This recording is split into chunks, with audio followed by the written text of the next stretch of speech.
राजाधिराज श्री सद्गुरुनाथ महाराज की जय. आनंदम ब्रह्म सुलभ आत्मज्ञान साधकांचा नित्य मनन ग्रंथ. बोधक श्री समर्थ सद्गुरू गणपतराव महाराज कन्नूर. अनुवादक श्री शिवराम पंत उर्फ बावन्ना श्री वैद्य व सौमुक्ता वैद्य. आणखी एक विचार. सुख हवे असे म्हणणेच सुखवस्तू गमवायला कारणीभूत होते. आपण सुखरूप असून बाहेरच्या सुखाची अपेक्षा करणे म्हणजे आपल्या सुखरूपतेला गमावल्यासारख्याच आहे. भर माध्यानी प्रखर सूर्यप्रकाश असला तरी घुबडाला तो रात्रीच्या अंधारासारखाच वाटतो. त्याप्रमाणे चितज्योती असलेला आत्मा प्रगटपणे प्रकाश देत असला तरीही अहंकाराच्या पडद्याने अंध झालेल्या अज्ञानी माणसाला त्याचा अनुभव येत नाही. जीवाने अहंकाराचा त्याग केला तर मात्र तो ज्ञानसूर्य असणाऱ्या आत्म्याला पाहू शकतो.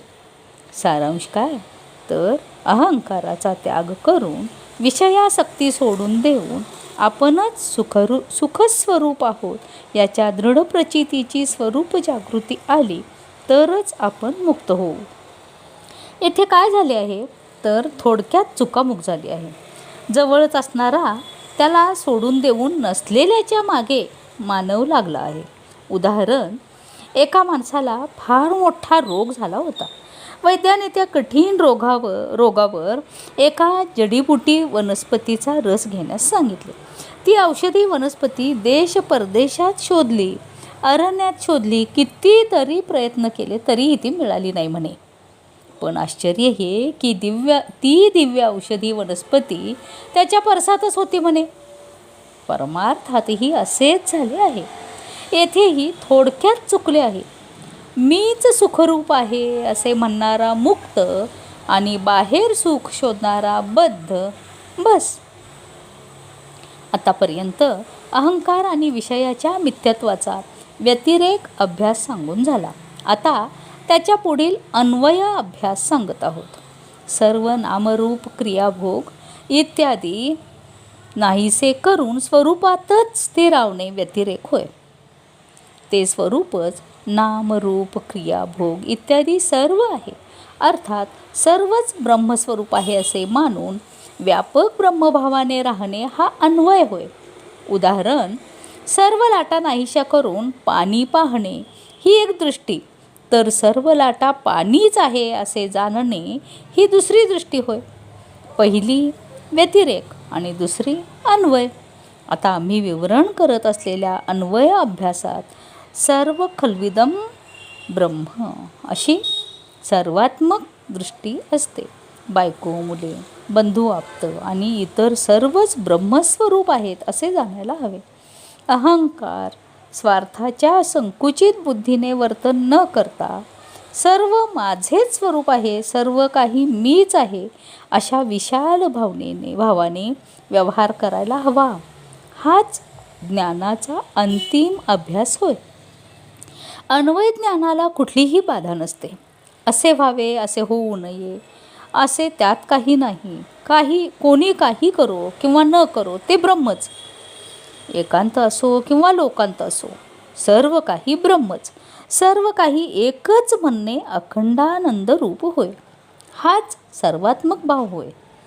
यस्तु सर्वांनी भूतानी आत्मन्येवानुपश्यती. ज्ञानी पुरुषामध्ये असा व्यापक विचार असतो. पण अहंकार असेल तर ही व्यापक रामरूपता असू शकत नाही. जब मैं था तब राम नहीं. मी असताना राम असत नाही आणि जब राम है तब मैं नहीं. राम असताना मी नाही.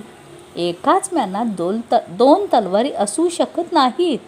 म्हणून व्यतिरेक ज्ञानाने अहंकार काढून टाकून आत्माराम होऊन राहावे. अन्वय ज्ञानाने सर्वात्मभाव ठेवावा तरच स्वतःलाही आनंद व इतरांनाही आनंद हेच विज्ञान होय. साधकांनी येथे लक्षात ठेवायला हवे की आत मी आणि लोभ, मोह इत्यादी ठेवून घेऊन विज्ञान स्थिती प्राप्त करून घेणे शक्य नाही. सर्व आशा संपूर्णपणे सोडायला हव्यात. प्रजाहती यदा कामान सर्वान पार्थ मनोगतान. यातील शब्दप्रयोग पहा. नुसते कामान नाही तर सर्वांकामा नुसते जहाती नाही तर प्रजाहती, अर्थात सर्व कामनांचा संपूर्णपणे त्याग करायला हवा. हेच स्थितप्रज्ञाचे लक्षण. सारांश काय तर आपला अल्प अहंकार निर्नाम केला तर व्यापक भावाची अनुभूती साध्य होते. तसे ब्रह्मसंपन्न झालात तर सर्व काही आपणच, दुसरे म्हणून काही उरतच नाही. आधी कुल, गोत्र, नाम, रूप इत्यादी उपाधी मी अशी बुद्धी दृढ होती. आता परिपूर्ण ब्रह्मच आपण आहोत हा विचार दृढ झाला. या स्थितीत काहीही पाहिले तरी ब्रह्मात्माच दिसतो. चांगलेही तेच आणि वाईटही तेच, सूर किंवा असुर, सुष्ट किंवा दुष्ट, सर्व काही आत्मरूपच. त्यासाठीच विद्या विनय संपन्ने ब्राह्मणे गविहस्तिनी शूनी चैव श्वपाके च पंडित समदर्शिनः असे सांगितले आहे. विज्ञानी पुरुष ब्राह्मण, गाय, हत्ती, कुत्रा, चांडाळ हे सर्व एकच स्वरूप आहेत असे म्हणतात. वर दिसणारी ही सर्व रूपे एकाच आत्म्याची वस्त्रे असल्याप्रमाणे आहेत. मित्रावर प्रेम असेल तर तो कोणतेही कपडे परिधान करो त्याच्यावर प्रेम करतोच ना. मित्राने सूट बूट घातले तरच प्रिय, पंचा नेसला तर तो प्रिय नाही असे काही आहे का? कदापि नाही. त्याचप्रमाणे विज्ञानी पुरुषाच्या दृष्टीने स्थितीत कोणावरही द्वेष नाही, कोणाला विरोध नाही, सर्व काही आपणच अशी प्रतीती असलेला ज्ञानी पुरुष कोणाचा द्वेष करील? त्याच्या व्यापक दृष्टीत विश्वप्रेम तळ ठोकून असते. ज्ञानी पुरुष अशा परिपूर्ण ब्रह्मस्थितीत वास केलेले असतात. साधकांनीही श्रवण, मनन, निदिध्यास आणि अहंकार नाशाने व्यतिरेक ज्ञान संपादन करून त्यानंतर सर्वात्मभावाच्या अन्वय ज्ञानामध्ये स्थित होऊन कृतकृत्य व्हावे. राजाधिराज श्री सद्गुरुनाथ महाराज की जय.